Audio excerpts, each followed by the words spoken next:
The Element Enduro SE. I've got one. Have you got one? Because if you do, you're going to probably like this episode because I got a bunch of cool stuff to show you that we've done to mine.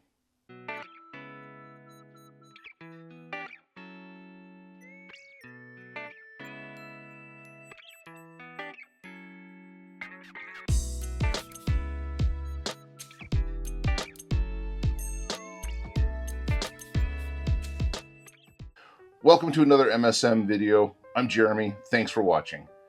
Up to Speed is our series of videos where we talk about what we're working on as far as RC projects. They can be things that we're just getting started. They could be something that's midway through and has a lot of stuff going on, or it could be the completion of a project. In this episode, we're going to talk about my Enduro SE. I've ordered a bunch of parts for it. I've had it for quite a while, and over the last few weeks, I finally got to working on it. And I think I've thrown together a pretty cool trail truck that'll also have some really good rock crawling abilities as well. I've used a lot of parts in this truck that are on my Class 1 comp truck. And yeah, I think this is going to be a great combo trail truck. And if I feel like it, throw it in a comp and see how it does. So let's take a look at it.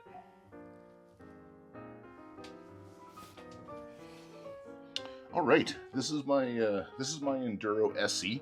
This is a really cool truck from Element.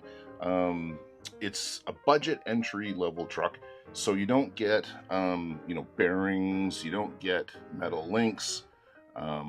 It's pretty basic, but it's also got a really good price point, and more crucially, it's got the extended wheelbase of the Ecto. So this has a longer wheelbase, which for trail running is not such a big deal, but I really like the extended wheelbase when I'm rock crawling.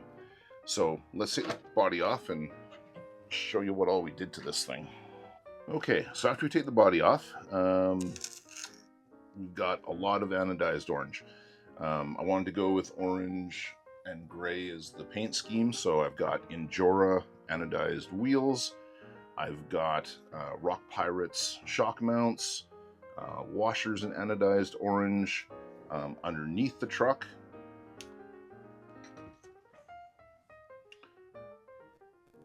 Underneath the truck, I've got GPM shock mounts, and I've also got their C-hubs, and they're in anodized orange.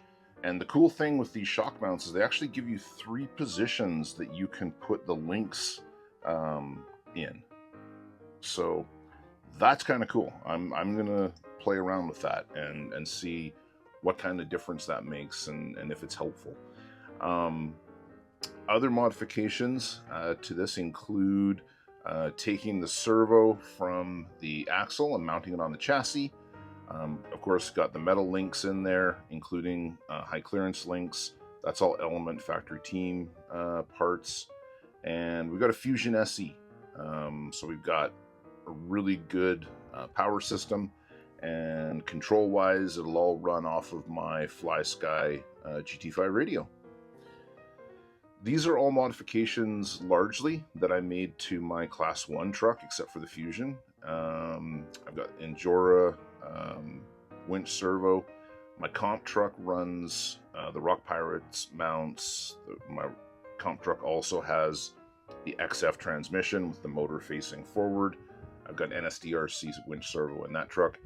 But this one, I decided I wanted to do, like I say, a lot of components that are in my comp truck so that this will be a very capable trail truck. And when I feel like it, if I want to, I can break it out on the rocks and have a lot of fun with it there. Gone with Proline tires, BFG KO2s. So yeah, I'm super happy about this. It took me a while to get it done, mostly because life gets in the way, but overall, I think this thing is going to be a ton of fun. And yeah, value-wise, everything that I've got into it here, it's not outrageously expensive, especially since you're starting with a bit of a cheaper truck. This truck does not have bearings. Everything is bushed, but that's okay because this truck is also going to double as my wet weather winter truck. So having bearings, I don't have to worry about cleaning them and all that sort of thing. The bushings will be just fine. So yeah, that's the underside of my SE. So the Sendero is almost done. I have a gatekeeper interior for it, so we'll get that painted up, get that put in there, and I have to slightly modify the inner fender wells at the front of the truck, and I'll do that, put those back in, and she's a wrap. I can get her out, I can get her driving, and get on to my next project, which is going to be my axial Capra. Peter and I both have Capras, and mine has a little bit of work done to it. Peter put a dig unit in it for me, but I've got a whole stack of parts here that I've acquired, and next week I'm going to get cracking on it and work on the Capra. So I've got wheels, I've got tires, I've got inserts, I've got a link riser. It already has the dig unit in it, so be sure to join us on the next episode if you're a Capra guy, because we're going to throw this stuff at it and let you know how things went. We're using wheels and tires and inserts from Enduro. We've got the Trial riser. Yeah, we'll just let you know how those parts all went together and if it was a quick and easy install. I'm anticipating that it will be.